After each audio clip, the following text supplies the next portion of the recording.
পরিবারের সাথে মন্দিরে যাবে এই বলে রাহুল রাহিকে বাড়ির বাইরে আনতে সক্ষম হয়। এদিকে রাহির বাসায় থেকে হঠাৎ করেই না জানিয়ে রাহুলকে নিমন্ত্রণ করতে আসে তার শ্বশুররা। ঘটনাটি কি চলুন দেখি। অনি আর হ্যারি বাইরে এসে রাস্তার পাশের আইসক্রিমের দোকান থেকে আইসক্রিম কিনে খাচ্ছিল। তখন হ্যারি অনিকে বলে, এটাকে আমাদের ফার্স্ট ডেট ধরা যেতে পারে। তখন অনি মুস্কি হেসে হ্যারিকে বলে, তুমি এত ফার্স্ট কেন? একে অন্যের দিকে তাকিয়ে মুস্কি মুস্কি হাসছিল আর আইসক্রিম খাচ্ছিল। হ্যারি আইসক্রিম খাওয়ার সময় তার ঠোঁটের পাশে কিছুটা আইসক্রিম লেগে যায়। তখন অনি ইশারা করে সেটা জানায়, কিন্তু হ্যারি ব্যাপারটা বুঝতে পারছিল না। এক পর্যায়ে অনি তার কাপড় দিয়ে হ্যারির ঠোঁটের উপরের আইসক্রিম মুছে দেয়। ঠিক তখনই হ্যারি লক্ষ্য করে একটা ট্যাক্সি করে তাদের বাড়ির লোকজন এই পথে আসছিল।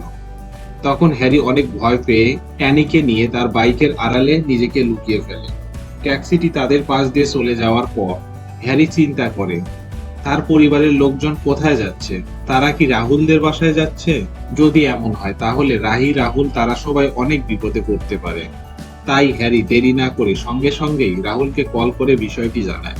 স্টার জলসা জি বাংলার সিরিয়ালের আপডেট জানতে আমাদের চ্যানেলটি সাবস্ক্রাইব করে সঙ্গে থাকবেন।